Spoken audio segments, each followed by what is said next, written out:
I'm Edward Sterling, 45, and my wife just got caught on the kiss cam at a concert of Coldplay wrapped around another man in the stands.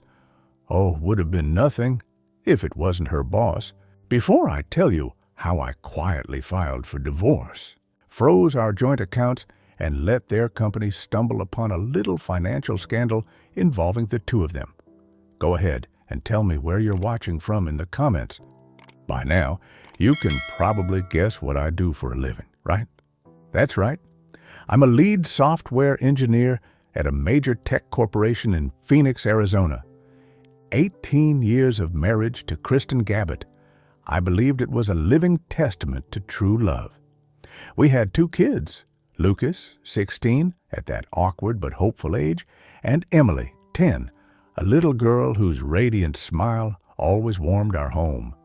Our spacious house, a modern architectural design with a lush green yard, sat in a quiet yet convenient suburban neighborhood in Phoenix. Weekend evenings spent together, annual family vacations. All were carefully written lines of happy code. Kristen, in my eyes, was a strong, dynamic, intelligent, and talented woman. She was the Chief People Officer, CPO, at StellarTech Solutions, a rising tech company. I was proud of her achievements, of how she managed everything so smoothly from work to family. She was my rock, the person I trusted implicitly. I truly believed we were an ideal couple. The perfect lines of code began to show minor bugs that I unknowingly overlooked. Kristen was often home late, citing work pressure, extended meetings with the executive board, late-night calls, emails she had to answer while I was already asleep. These were all familiar sounds of a burgeoning career. I accepted it as the price of a high-ranking position. She often mentioned Randy Virone, the CEO of StellarTech Solutions. Initially, she'd complain about his demanding nature, his ambition, how he pushed everyone to their limits. But then, her mentions of Randy began to take on a strange complexity. Not exactly negative, but too frequent or too detailed. I remember one time she recounted how Randy had solved a difficult problem, her tone tinged with a hint of admiration, mixed with an unidentifiable tension. I just thought it was respect for a brilliant boss. Kristen's phone was always face down on the table, always within her reach. I noticed it, but dismissed it. A new habit for high-level executives, I told myself. Her business trips with Randy Virone, extended stays in other cities, she always had valid reasons for infrequent contact. The whole team had to work through the night. Bad signal in that area, or just go to sleep, honey, I'm exhausted. I believed her. Family dinners became less frequent, conversations more superficial. Kristen seemed to be somewhere else, her mind constantly preoccupied. I felt a strange knot tightening in my stomach, but I attributed it to project pressure for both of us. I'm an engineer. I believe in data. And the data I had then, however vague, wasn't enough to trigger an alarm. It was a dull Tuesday afternoon in June 2025. I had just finished a long workday, the day's exhaustion riding my shoulders like a familiar, unwelcome weight. I was scrolling through social media trying to clear my head. Suddenly, my phone buzzed. A text message from an old friend with a link and a short-loaded message. Hey, is this Kristen? At first, I almost dismissed it, thinking it was just some random nonsense. But then the knot in my stomach tightened, and a cold sensation ran down my spine. I tapped the link. A short video appeared on the screen. It was a Coldplay concert in Denver, Colorado, where Kristen had been on a business trip just 2 days prior. The video of the incident had already gone viral at lightning speed, but I, in my bubble of trust, had been completely oblivious, and instantly that image hit me like a knife. I saw my wife, Kristen Gabbett, clearly smiling radiantly, nestled in Randy Virone's tight embrace from behind on the giant kiss cam screen. The intimacy was undeniable, blatant. In that moment, time seemed to stand still. The music of Viva La Vida, a song we used to sing along to on repeat in the car while driving the kids to school, suddenly became the soundtrack to the collapse of my world. The dazzling stage lights seemed to illuminate only the two of them, highlighting their awkwardness, their frantic attempts to cover their faces, the panicked look in their eyes as they realized they were on camera. Kiss already. Hurry up. Either they're having an affair or they're just very shy. The lead singer's voice rang out, a casual joke, but to me it became a deafening echo in the silent house. And it turned out that joke was the brutal truth. The knot in my stomach was now the size of a bowling ball, squeezing me until I could barely breathe. I replayed the video dozens of times, trying to find a difference, a detail that would prove it wasn't her. But no, every line, every awkward expression as they noticed the camera, every fleeting glance of panic as Randy Virone's arms tightened around her, it was all Kristen. Each frame felt like a needle piercing my skin.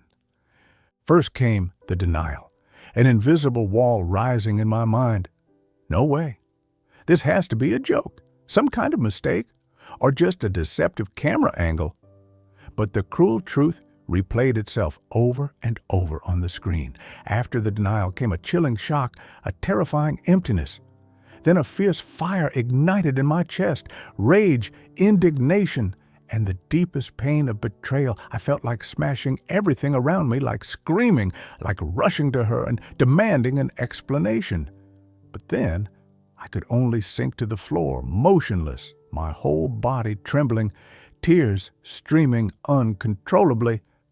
I didn't call or contact Kristen. I wanted to wait for her to come home. I wanted to look her in the eye when I confronted the truth. That night, I couldn't sleep. I lay there, staring blankly at the ceiling, my mind replaying our entire marriage like a corrupted tape. I tried to search for signs, however small, that I had foolishly overlooked. Kristen had always been the perfect wife in my eyes. Thoughtful, devoted to our family, brilliant at her job. But then, I started remembering the times she'd come home late without warning, the times she'd forbid me from touching her phone, the evenings she'd say she was working but seemed to avoid my gaze. I recalled a few months back, Kristen started changing her phone password, saying the company required higher security. I believed her.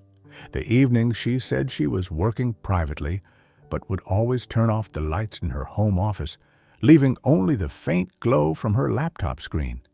And when I walked in, she'd quickly close her laptop, forcing a strained smile. "Oh, honey, I'm almost done." Or the times she'd refuse family weekend trips because of an urgent project with Randy, and I had swallowed it all, hook, line, and sinker. Every seemingly harmless piece of the puzzle now became a sharp blade, cutting into the happiness I had once believed in. I started unconsciously searching online. The video had gone viral. Comments about Randy Virone and Stellar Tech Solutions flooded every feed. I saw news about Randy Virone's wife, about her deleting her social media accounts. The agony of realizing how subtly I had been deceived intensified. The pain and fury gradually transformed into a frightening calm, a cold determination. The physical ache behind my ribs was still there, but it was being walled off by something colder, more focused. It was like a bug in the code. Once identified, all that was left was to fix it. Kristen returned home after her 4-day business trip from Denver. She walked in, her usual tired expression, and perhaps a hint of relief, thinking she had escaped public scrutiny. But as she stepped into the living room, seeing me sitting there in the dark, eerily silent, she froze. She seemed surprised, but then quickly sensed the tension in the air. I didn't say a word. I just silently handed her my phone, the video still playing on the screen. She looked at it, her face turning ashen, and tried to stammer out a weak explanation. "Honey, you You misunderstood. This is just—" Her voice trembled, but all I heard was cowardice. Misunderstood? I stood up, my voice no longer my own. It was broken and filled with fury, each word like a dagger thrust directly at her. What did I misunderstand, Kristen? The sight of my smiling wife being embraced from behind by her boss on a giant screen in front of thousands of people, or the late-night phone calls, the times you forbade me from touching your phone, or the secret business trips, the endless lies. There was no loud argument, just her choked sobs and my heavy breathing. She hung her head, tears beginning to stream down her face, but to me, they were merely tears of remorse at being caught, not genuine regret. She mumbled about work pressure, about loneliness, about me being too busy. Lonely? I retorted, my voice bitter. I built this stability so you would never have to be lonely. I worked myself to exhaustion so you could shine at Stellar Tech Solutions. I gave you everything, Kristen, everything. I felt like smashing everything, like screaming, but I held back. I had made a cold decision. I need time to process this. My gaze swept over her. I no longer saw the wife I loved, only a stranger standing there riddled with guilt. The video had become the epicenter of social media. My phone constantly buzzed with messages and calls from friends, relatives, and even people I barely knew. Every time I opened social media, I saw news about the scandal of CEO Randy Virone and CPO Kristen Gabbett of Stellar Tech Solutions, and images of my wife. The feeling of public humiliation, of being seen as a fool, a cuckold, was indescribable. Maybe that's how she got to CPO, huh? Poor husband. A venomous comment flashed on the screen, like a needle piercing an open wound. I tried to avoid reading the comments, but they popped up everywhere. I felt completely isolated, afraid to go out, afraid to look anyone in the eye. My personal pain was being turned into public entertainment, and that made me simultaneously furious and utterly humiliated. News of Stellar Tech Solutions' response also spread quickly. The board of directors issued a statement about initiating a formal investigation and commitment to ethical values, along with an expectation of exemplary conduct from leadership. I felt a bitter irony. I also learned that Randy Virone and Kristen Gabbett had been temporarily suspended and were negotiating their departure from the company. What I feared most was that my children had finally found out. One afternoon, Lucas came home with a scowl, and Emily clung to me, tears streaming down her face. "Daddy, the kids at school keep teasing me," Emily sobbed. "They said my mommy is bad." Lucas, though older, also had eyes red with hurt and confusion. "They said Mom got caught on TV, Dad. Is that true?" My heart clenched. I could endure all the humiliation, but seeing my children suffer because of their mother's mistakes, that truly tore me apart. My pain was no longer just personal. It was the pain of a helpless father. I didn't make a scene. Instead, I quietly contacted Mr. Davis, a reputable lawyer specializing in marital and corporate law. I began to collect data. With the mindset of a software engineer, I began to debug my life. I wasn't seeking blind revenge, but justice, truth. I used my skills to gather evidence, checking Kristen's phone and computer history. I had installed a small monitoring software long ago, just to ensure the kids' safety when they used the family computer. I never imagined it would be useful in this way. I discovered messages, emails, and location history indicating that Kristen and Randy Virone's relationship had been ongoing for a long time, not just a momentary lapse. Randy frequently sent Kristen ambiguous bonuses, expensive gifts disguised as business expenses. The evasive emails, the murky transactions, all cleverly concealed by Randy Virone under the guise of project development or strategic investment. But then I uncovered something even worse, a major vulnerability in the system that I hadn't anticipated. Randy Virone appeared to have exploited Kristen's position to carry out unethical activities within the company. Emails between Kristen and Randy Virone discussed mutual benefits, unusual bonuses, and personnel decisions favoring Randy's people. Kristen, in those emails, seemed to be nothing more than a pawn, a tool Randy used to cover up shady dealings that she didn't even realize she was involved in. She simply thought she was helping her boss or following instructions, blindly believing the promises of a bright future and career advancement. By this point, it was no longer just a broken marriage. It was a compromised system, a critical security flaw, and I, an engineer, was going to fix it.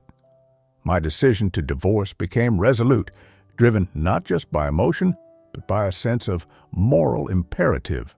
I would not let those who abused trust get away with it. A few days later, through my lawyer, I provided all the evidence of Randy Virone's unethical activities and Kristen's involvement to the Stellar Tech Solutions Board of Directors. I wasn't seeking revenge. I wanted justice. This would ensure Randy and Kristen faced more severe consequences than just termination. But before we met in court, I wanted a family meeting to inform my children, to spare them any further shock. I didn't want them to be the last to know. The four of us sat in the living room, the air thick with suffocating tension. Kristen sat opposite me, her face drawn and anxious. Lucas and Emily sat between us, their innocent eyes darting from Mom to Dad, sensing the palpable strain. "I need to tell you two something," I began, my voice striving for calm, but my heart pounded in my chest. "Mom and I are getting a divorce, and you'll be living with me." Emily, my 10-year-old, immediately burst into tears. Lucas, 16, though trying to appear strong, couldn't hide his reddened eyes and trembling lips. Kristen reacted instantly, desperately trying to hold on to what was slipping away. "Edward, you can't do this. Lucas and Emily need both their parents. You're destroying our family." "Please, Daddy, please don't leave Mom." Emily sobbed, her voice breaking. "Please don't make me choose. I want our family of four back. I want our family to be happy like before." Lucas gently squeezed my hand, his eyes pleading. Every word was like 1,000 knives piercing my heart. I paused, pulling both children into a tight embrace, feeling their trembling bodies. My own tears began to fall, mingling with their hair. "I'm so sorry, kids," I said, my voice choked, struggling to control my emotions. "You don't get to choose. You will live with me, and she won't be able to see you unless I agree." Kristen shrieked, "I'll sue you if you dare do that. You can't take away my right to be a mother." I looked directly into her eyes, my gaze unwavering, ignoring the tears streaming down her face. "You should reread our marriage contract, Kristen. Every single word." She tried to justify her actions by claiming Randy had exploited her, that she hadn't known the severity of what she was doing. But I just looked at her. Ignorance is no excuse, Kristen, especially when you're the chief people officer. The consequences didn't arrive with a sudden explosion, but as a series of cold, shattering echoes reverberating through the halls of power and across social media.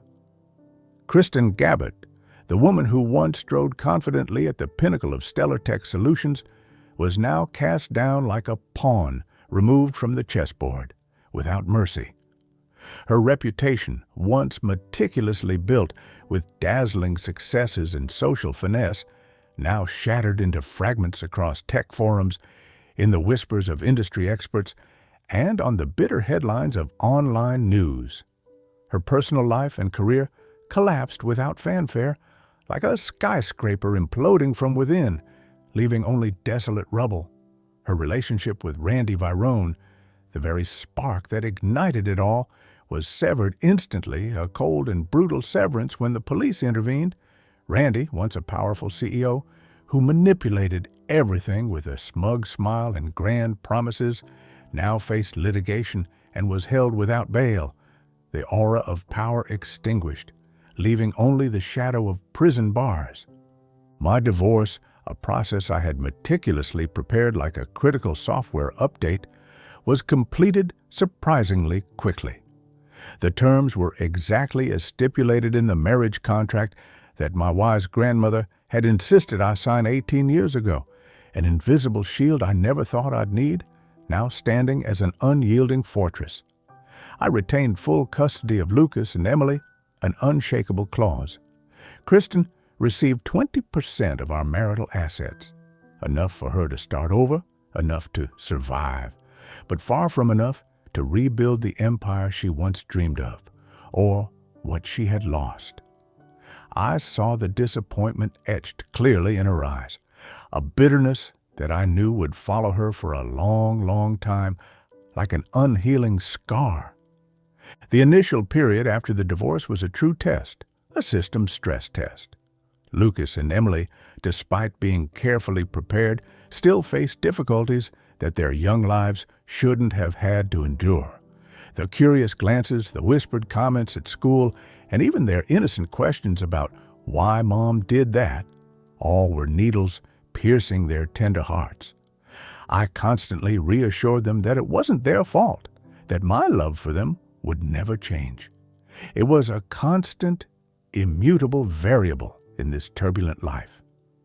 I took them to a child psychologist to help them navigate this difficult period, to allow them to share emotions they might not dare to express to me, the invisible burdens I couldn't see with my own eyes. Months after the incident, seeking a fresh start, a new development environment for my kids and me, I left Phoenix. It was not an easy decision, but a necessary one. We moved to another city, Austin, Texas, a place with a thriving tech community and a dynamic, vibrant living environment. I found a new position, a new job, but more importantly, a new beginning for the three of us. Here, no one knew my story, what had happened. I could focus on being a father, on rebuilding our lives, no longer haunted by curious stares or whispers, like old error logs completely purged from memory, making way for a clean, pure operating system. I sat on the porch of our new home in Austin, watching Lucas play basketball with Emily in the spacious yard, their laughter echoing in the air like a new symphony of life. Life moved on, like a program that had been debugged and restarted. I once believed in perfect algorithms, in rigid formulas for happiness, but life isn't code. It's unpredictable variables, unforeseen bugs, vulnerabilities hidden deep within seemingly robust systems. And sometimes the only way to fix a bug is to completely dismantle the old system and rebuild it from scratch, line by line, with greater caution and wisdom. I had lost a perfect picture, an illusion built on deceit and self-indulgence, but I gained a true picture. Though it had rough edges, the dark hues of pain, it was full of meaning and resilience. I had once built robust systems without weaknesses, but I forgot that humans are a flawed operating system, full of security vulnerabilities that no firewall can completely prevent. This lesson was incredibly expensive, like an intensive cybersecurity course in life, but it was worth every line of code I spent learning it. I watched Lucas and Emily laugh and play in the afternoon sun, my eyes filled with peace, no longer tinged with bitterness or regret. I had lost a wife, a belief, but I kept what mattered most, my children and peace within my soul. I had overcome tragedy, learned my lessons, and found wisdom in my new life. Life isn't perfect, but it can always be debugged. Hey viewers, welcome to the channel. We're just getting started, and your support means a lot. If you enjoy these stories, please consider subscribing and help us reach our first 1,000 subscribers. Thanks for being here.